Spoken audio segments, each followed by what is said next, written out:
Hello everyone, it is the Instant Match Reaction Show. Welcome aboard if you're watching this live. You're obviously gluttons for punishments, just like us. I'm Paul Mitch, I'm joined in the studio by Ross Chanley. We're going to be just getting through some of the more emotional side of things right now, and then we're going to be having a bit of a deeper dive on the Final Word show, which if you are a Wonder Kid or Cult Hero member here on YouTube, you get access to that one live in about half an hour's time or something like that. That is... No, there's no other way of getting around that, Ross. It's just horrible. It's just not winning football matches is horrible. To have things go against you is horrible. To be in a run of really bad form, lose, and everything mounted on top. It's just horrible. And the problem with it, until Liverpool actually get themselves into, and win some football matches, it feels like a problem with no end. Yeah, and it hurts even more when you play relatively well for most of the game as well. You got like the first half, particularly, like we had a bit of control, some encouraging signs in terms of making chances, creating chances, and just kind of that final pass or whatever it was, just didn't get over the line and then to go 1-0 up.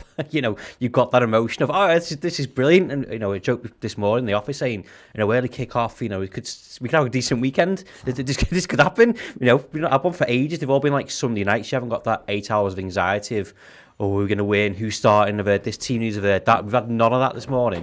And like I said, we dominated, we took control and just capitulated, which makes it hurt even more. That's the worst part of it, because we've managed to find a way to be relatively defensively frugal in spite of the fact of what it's cost us at the under end of the pitch. We found a reasonable balance, I think, today for as you say, for most of the game. And it's tough because, the front three... Again, going away to Leicester, who are a good side, they've got a good defence, they've got a good defensive record. Mm-hmm. Tough opponent. We notoriously have a torrid time away at their gaff as well. We've more than one opportunity. We've travelled down to Leicester to see us not win a game of football. The front three did the jobs. Yeah. Mane was a constant threat. Weaving, dipping in and out, turning players inside out, looking to make things happen. And Salah gets into a number of interesting positions. Should absolutely have a penalty in the first half. I'm not having it said any other way. Not in a world where Danny Welbeck can get a penalty for Brighton against us. Should we not have a penalty for the Salah one? Bobby Firmino pulls out what would be, if Shinji Kiri hadn't set up Salah against West Ham, it would be assist of the century without a shadow of a doubt. Salah's finish is brilliant. And it was a game where we dominated the first half. They had a couple of good chances. We didn't start the second half really well, but grew back into the second half. We were creating loads of pressure. It was all going our way. And the most annoying thing is that, we'll talk about it a bit here, and we'll talk about it more on the Final Word show, but it feels like a waste of time talking about it, because I feel like setting fire to everything at the moment, and it feels like it's almost like... I don't know, I feel like I'm somehow sat here making excuses or whatever to talk about the things that Liverpool did well. And it's hard to talk about them because we shouldn't be talking about them. We need to talk about the fact that Liverpool completely capitulated. Yeah, I've just about said nearly exactly the same when we play ratings, what I'm right, particularly the Bobby stuff. That won't be appreciated. Or Salah's goal, no backlift, no nothing. One of his best goals that he scored recently so far this season doesn't matter anymore. It's all in the bin because of the capitulation. The other thing that I've also put as well, if you can talk about the excuses or the injuries and stuff like that, and people's positioning, putting Hendo in at centre back. But the massive thing now, certainly for the past couple of games, is the mentality. So we've lost the mentality monsters because of the personnel that aren't in that side anymore. And on top of that, the changes that you're going to make coming off the bench. We spoke about in depth on the Reds News this week, bringing Chamberlain on. Chamberlain's again, still not starting a game. And you're starting a 35-year-old. Okay, we've had a week off, but he gets injured. Was that repercussion because he's played so much football and you're relying on him? A 20-year-old kid in Curtis Jones, I thought, was probably one of the brightest sparks again today, which will again be forgotten. And then all your preparation and stuff, and maybe that rhythm, because we seem to control the midfield. I was quite happy with that until Milner goes off and Thiago comes on. But Thiago's not trained all week. Mm-hmm. So it's not his fault. But you're right, all that positive stuff and all the things that excited you about that football game, you bang on. It's what's the point? Because doesn't get us 3 points anymore, does it? No, but this is the problem. Liverpool are a disjointed side at the moment, and you know, I said this, but it's starkly evident there. Liverpool are more than capable of winning that game of football, and that's one of the most annoying parts of it, is because, you know, we should have done. You've got to lead there. You just got to hold on, and what you've got to do is what this Liverpool side were great at doing was not letting adversity become an excuse or become a crutch. Yeah. And this side doesn't do that anymore. This side sees adversity and crumbles more and more, and I get that, the weight and the pressure on top. What we actually really needed in that game at 1-1, we needed midfield control, and we didn't have it by that point. And because I think we tried to, I think psychologically we wanted to go and win the game. And maybe what we actually should have done is just try to be watertight for 5 minutes. For 5 or 10 minutes, and just have the ball and get back on the ball and just control the tempo. But the guy who does that, Thiago can do that for us, but moreover, it's Jordan Henderson, and I don't know whether Jordan Henderson, and whether it's just my feeling, and again, because we've not, this is not the show where we go back and we watch the game through and we know the insides and outs of it. My overriding feeling was that we lost our heads a little bit at the back, in terms of the shape, and some of that is, I think, is Jordan Henderson's eagerness to try and make things happen for us. Maybe an over-eagerness in general in the midfield, but you don't have that protection, though, Paul, of Henderson and Fabinho to stop things and nullify attacks, and you're getting people that are caught out of position. I don't blame Jordan Henderson. Maybe he's trying to take on too much, but again, it comes back to that midfield. You're missing Henderson and Fabinho, but are those players that are in the midfield? You mentioned Thiago. Are those the ones that have got that in them? Now, I was quite surprised Curtis Jones came off, but again, we said but is Ox not starting games for might be various reasons, injury, form, maybe he's not impressing in training, but like, he came on and I didn't really see much of him, but he's not on a player that I expect to be like a DM. No, I'm doing the defensive work. You know, it should be batten down the hatches. Well, don't do your usual job and just fucking see how to win. Well, he's what we had left. Yeah, you've got to make changes, because Curtis Jones is flat out. He's out on his feet, and you can see that a couple of minutes earlier. There's just a moment where the ball breaks away, and he's not got it left in his legs to press on with it. Mane was starting to tie. We had to change something to freshen it up. But what were we left with? Who was left? There was no one left on the bench. You could have brought Shimikas on. For why? You keep Robertson on. You had your midfield options there with Thiago, Alex Oxlade-Chamberlain, and Shaqiri, depending on where you used them. And when you finish a game with Thiago and Ox on, you've weakened your sides. You just have, and that's where we were at, because we've got so few options left. I mean, it was to go back to my point. That's Leicester's best team. There might be one or two lads who you might interchange, but by and large, that is the team that they would be choosing to put out. I think someone point out to me they'd have Justin at right back, and Fofana would probably be the other one. Yeah. But what their best team, or close to their best team, we're not miles better than them anymore. And they're not. I don't think they're miles better than us, by the way. But I just think that when you put two teams that are quite evenly matched, toe to toe, it's possible for that to happen. And it feels like excuse making. I don't like it. That's why it feels uncomfortable with me to say it. But I can look at the various bits and pieces in that game and go, well, the two big moments are they get a free kick right on the edge of the box where Trent and Thiago don't shut the door enough. Yeah. And it's another example. The problem is we're all a bit annoyed with Thiago and his giving fouls and yellow cards and all that kind of way. So that kind of plays that. Jordan Henderson goes and gives him a bollock, and so it's visually, it's in our mind, and then they score from it. I think the VAR, my problem with VAR is, I said this on one of the videos earlier, if you put another person at the hands of the controls there, I think there's a chance that they give you a different result. Yeah. And that's the annoying thing about VAR, is it's another subjective decision. They go against you, and the point is Liverpool need to react better to all this. But then you've got a situation where the goalkeeper comes out, and a lot of people have got it in their heads that Alisson, because he had a shocker, worst game of his Liverpool career against Man City. That's the goalkeeper's ball all day long. The defender's got to deal with that, and I think the defender knows it. And then you see that in Kabak after that. I think he's visibly shaking after that. So it all has a knock-on effect, and Liverpool all crumbled on. You watch it almost happen. It's like a car crash, isn't it? No, it is. It's a house of cards that all comes crumbling down, and that's the thing.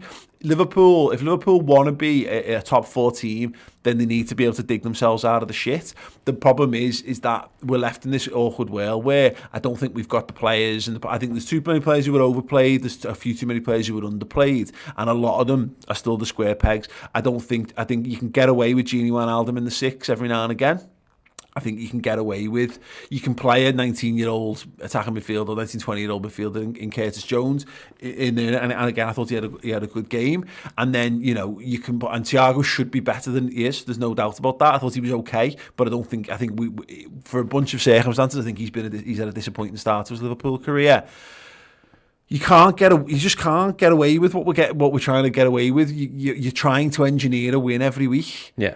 And that will fall far because eventually you'll get undone, and we're being undone time and time again. It's the managing expectations things, isn't it? But you can't help but get hyped up for games because you're a Liverpool fan and you're a supporter. But I said last week after Man City, we presented that team sheet from today at the beginning of the season and go, do you expect that team to win the league?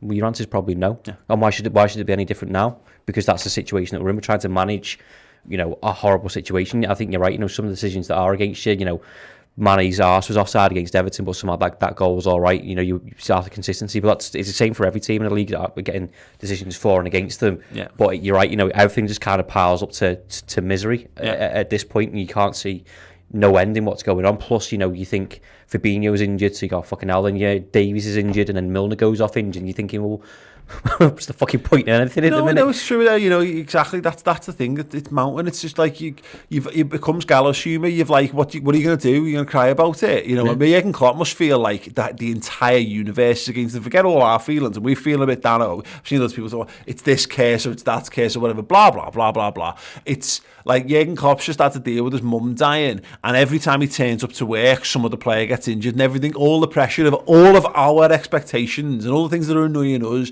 are all on him, and they annoy him, and they weigh down on him 10 times as much, and all of these things, and it's just and he gets to the point where he's just like, what are you meant to do? Imagine you trying to do your job saying, well, so your laptop's broke, Paul, but you've got your Amstrad, you're gonna have to use that instead, or your seat's broke, but it's upstairs in a different position, and you can't use it. No, but this is the point, right? And we, there's ways to make it work. I'll give you a good example of this. Was when we had to shut the office because we were bubbled up, but we had an outbreak, and me and Chris had to run the shows together. Yeah. We did one show, and I'll be honest, we finished that first show and it went pretty well, apart from a couple of mistakes, but it went okay, and we were like, there's a little conversation where we looked at each other and went, do we need all these extra staff?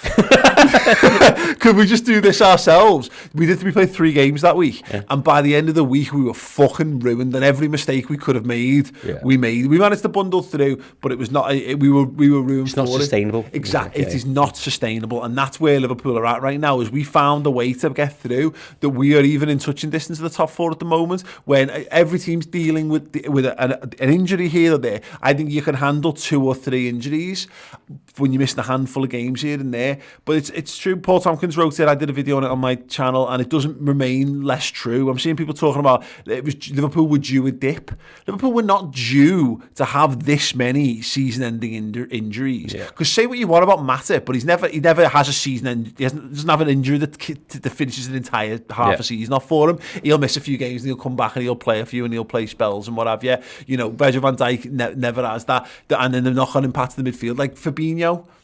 It should be back. We've bought centre halves. Fabinho should come into this team, and Henderson comes in midfield, and then all of a sudden you've got Milner and Thiago on the bench. Yeah, and that's more. And that's better, and you can deal with things a little bit better. But we're just, it's annoying because I wish there was an answer.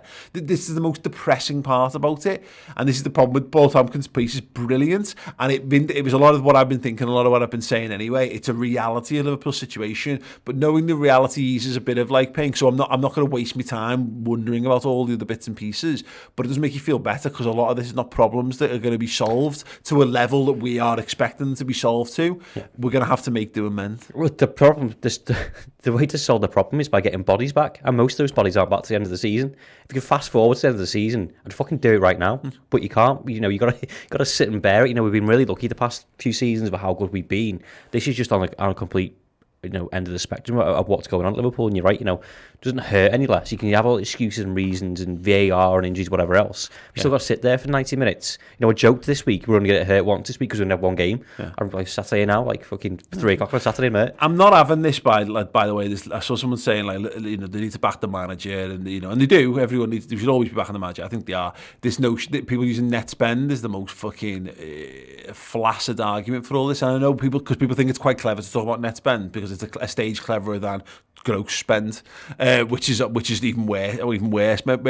Liverpool's money gets spent on wages. Just to fucking clarify, where Liverpool's transfer kitty goes to, it gets spent on making sure that Salah doesn't leave 2 years ago when Real Madrid come knocking and offering him $250,000 a week to lot play of it's bonus incentivised, which they won't be getting at the minute either. No, true and that. But this is the point: is Liverpool have one of the top. Liverpool have in the top 3 wage budgets in the league, and that's where the investment goes. It does from the outside, it doesn't look like it, and you do need to spend money, and Liverpool have spent money, and it's just Liverpool are self-sustaining. But Liverpool, that again, sorry, I'm not getting sucked into that. I shouldn't have even brought that up, to be honest. But I get it.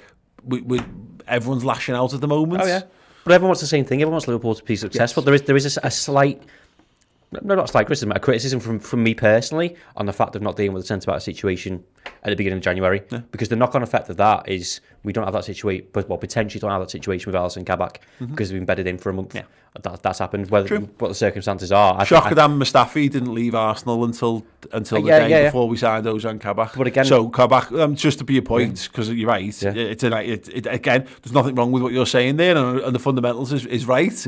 But the lad we bought, we literally couldn't get that deal completed to the point at which we got it completed. So these are the points around all this, and what I'm saying is everyone's lashing out at everything because we're rightly upset. Yeah.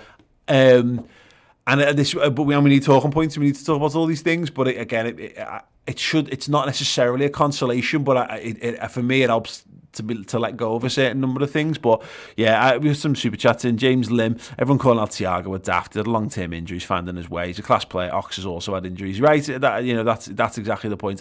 Ox is just off it, but Ox is a good footballer.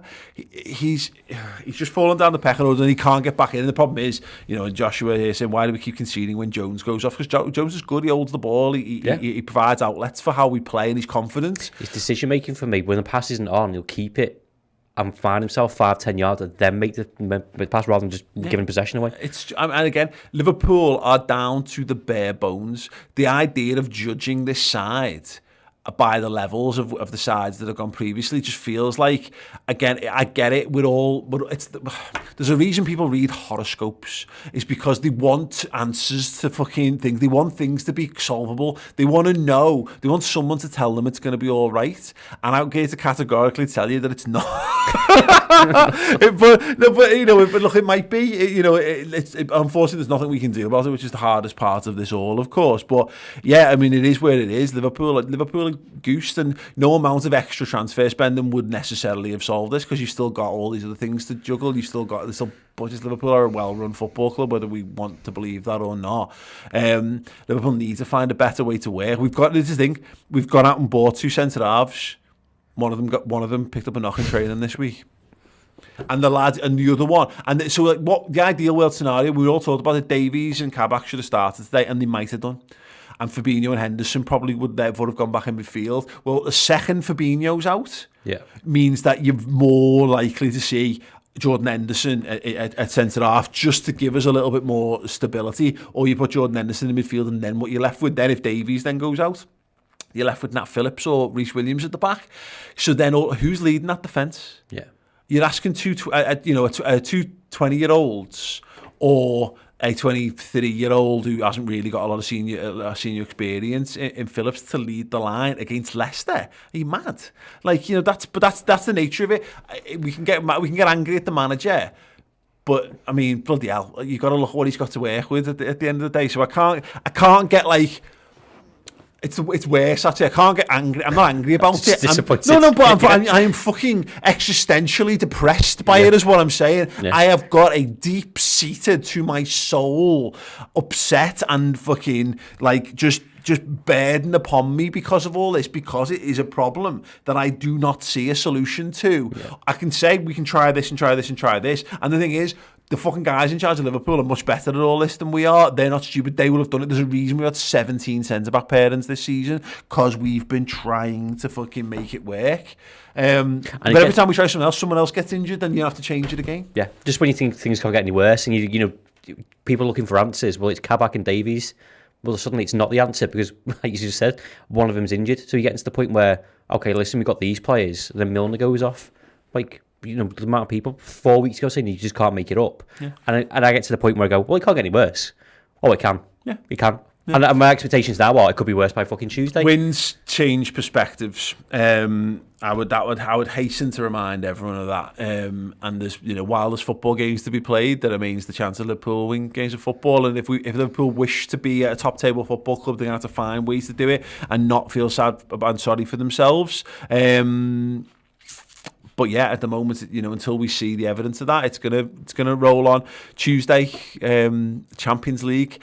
What scares me about this is that it's this notion of, oh well, we can just focus on the Champions League, like it's a choice, like we've decided not to focus on the Premier League. Changes. No, we just need to fucking exactly. Like we've got more players available all of a sudden as well. We'll bring the Champions League squad out for this one, like we got special teams. Nah, it's look, Christopher Scott with the $14.99 super chat. Christopher, that wonderful. Thank you so much, by the way. That means so much to me.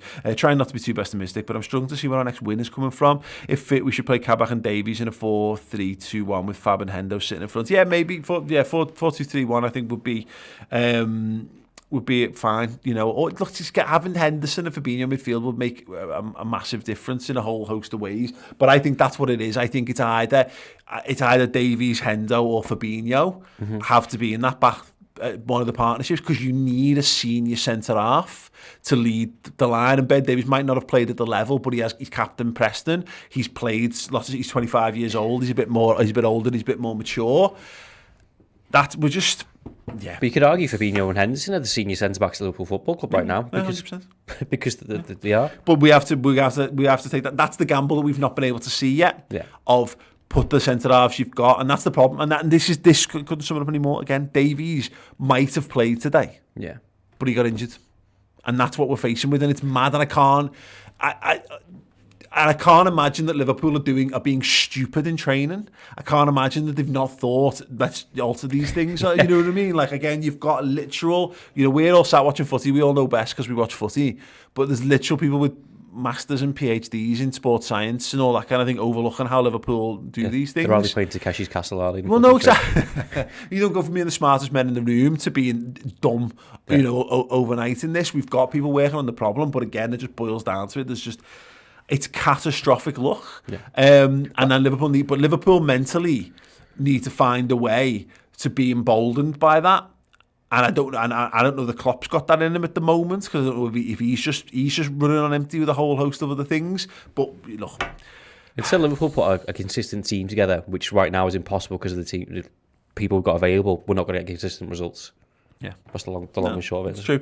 Liverpool need to find a way to win sooner rather than later. Bad Wolf with the 4.99 saying Klopp conceded the title in a recent interview. This one hurt. Feel a bit lost at the moment. Yeah, that's it. And it's hard when I've said this for weeks now. It's your escapism. Yeah, it's what it is. It's more than that. It's a religion to most of us. You know, it's just. It means more to life than most. It's not like, you know, God, if you're a fan of athletics, you know what I mean? You know what I mean? It might be soon. Oh no, you just, you know, I don't, you know what I mean? You just don't have that level of depth of connection to your football team. So it does hurt at the minute. It really does. And I wish I had more for you, other than Liverpool will win games of football. They will find the ways to work. There were so many positives to be taken from this game up until the point when it all fell apart, same as Man City. That's not a consolation, really. I get that. I do. I'm not stupid myself. I get that. That's not a consolation because the bad things then happened. But it shouldn't wipe away the good things. But we'll talk more about them on the Final Word show. I just needed to get a lot of that out, and we'll do a bit more of this, I'm sure, because Chris and Ben have still got to get this shit off the chest yet. Yeah. At least I haven't got a fucking lonely, depressing Valentine's Day tomorrow anyway, so thanks, life.